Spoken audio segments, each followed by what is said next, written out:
ಇವತ್ತು ಬಹಳ ದಿನಗಳ ನಂತರ ನುಗ್ಗೆ ಸೊಪ್ಪಿನ ಪಲ್ಯ ಮಾಡ್ತಾ ಇದ್ದೀನಿ ನಾನು. ತುಂಬ ಜನ ಕೇಳ್ತಾ ಇದ್ರಿ, ಹಳೆ ಲಾಂಗ್ ವಿಡಿಯೋನಲ್ಲಿ ಹಾಕಿದ್ದೆ, ಒಂದ್ಸಲಿ ರೆಸಿಪಿ ಮತ್ತೊಂದ್ಸಲಿ ತೋರಿಸ್ತೀರಾ ಅಂತ ಹೇಳಿ, ಹಾಗಾಗಿ ತೋರಿಸ್ತಾ ಇದ್ದೀನಿ.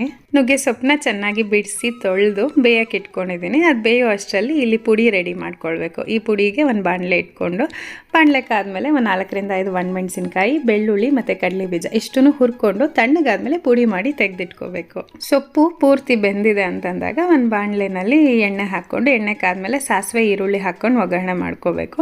ಈರುಳ್ಳಿ ಒಂಚೂರು ಬಾಡಿಸಿದ್ದಾದ್ಮೇಲೆ ಸೊಪ್ಪು ಬೇಯಿಸ್ಕೊಂಡಿರ್ತೀವಲ್ಲ, ಒಂದು ಸ್ವಲ್ಪ ನೀರು ಜೊತೆಗೇ ಸೊಪ್ಪನ್ನು ಹಾಕ್ಕೊಂಡು ಇದಕ್ಕೆ ಉಪ್ಪು ಹಾಕೋಬೇಕು.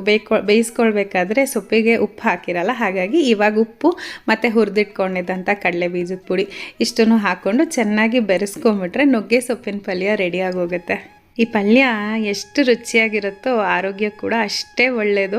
ಅಟ್ಲೀಸ್ಟ್ 15 ದಿನಕ್ಕೆ ಒಂದ್ಸಲಿನಾದರೂ ನುಗ್ಗೆ ಸೊಪ್ಪು ತಿನ್ಬೇಕು.